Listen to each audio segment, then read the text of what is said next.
এবার ইলিয়াস কাঞ্চনের গুলশানের বাসায় গিয়ে তার সঙ্গে দেখা করলেন রোজিনা। সম্প্রতি ইলিয়াস কাঞ্চনের গুলশানের বাসায় গিয়ে তার সঙ্গে দেখা করেছেন বাংলা চলচ্চিত্রের একসময়ের সুপারহিট অভিনেত্রী রোজিনা। শুধু দেশেই নয়, এর আগে লন্ডনে ইলিয়াস কাঞ্চনের অসুস্থতা ও ব্রেন টিউমারের খবর পাওয়ার পরপরই সেখানেও ছুটে গিয়েছিলেন রোজিনা। কাঞ্চনের বাসায় সাক্ষাৎ ও একসাথে দুপুরের আহারের একাধিক ছবি নিজের ওয়ালে শেয়ার করেছেন রোজিনা বলেন, বাংলা চলচ্চিত্রের অভিনেতা ইলিয়াস কাঞ্চন কয়েকদিন আগেই লন্ডন থেকে ঢাকায় এসেছে। কাঞ্চনের সাথে দেখা করতে গিয়েছিলাম তার গুলশানের বাসায়।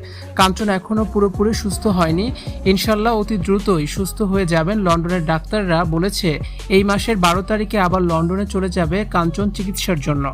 আপনারা সবাই দোয়া করবেন কাঞ্চনের জন্য, মহান আল্লাহ পাক যেন তাকে তাড়াতাড়ি সুস্থতা দান করেন। কাঞ্চনের সাথে সবসময় তার ওয়াইফ ফরিদা ও তার ছেলে মেয়ে জামাই দেখাশোনা করেন, তার সাথেই থাকেন। রোজিনাকে দেখেই চিনে ফেলেন ইলিয়াস কাঞ্চন। তারা একসঙ্গে গল্প করেছেন, হাসি মুখে কথা বলেছেন, একসঙ্গে দুপুরের খাবার খেয়েছেন। দুজনে কিছুক্ষণের জন্য খোশ গল্পে মেতে উঠেছিলেন। দীর্ঘ চিকিৎসায় ইলিয়াস কাঞ্চন শারীরিকভাবে বেশ দুর্বল হয়ে পড়েছেন। স্মৃতিশক্তি হ্রাস পেয়েছে, আপনজনদের চিনতে তার কষ্ট হয়, ঠিকমতো হাঁটতে পারেন না এবং কথা বলতে অসুবিধা হয়। একাধিক জটিলতা নিয়ে দিন পার করছেন তিনি। তবে এই সংকটকালীন মুহূর্তে তার স্ত্রী ফরিদা, ছেলে মেয়ে ও জামাতা সার্বক্ষণিক তার পাশে আছেন এবং তার পরম যত্নে সেবা শুশ্রূষা করছেন।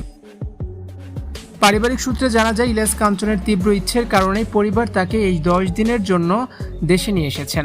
তবে চিকিৎসকদের সুনির্দিষ্ট শিডিউল থাকায় আগামী 12 আগস্টের মধ্যেই পরবর্তী থেরাপি ও গুরুত্বপূর্ণ শারীরিক পরীক্ষার জন্য তাকে পুনরায় লন্ডনে ফেরত নেওয়া হবে।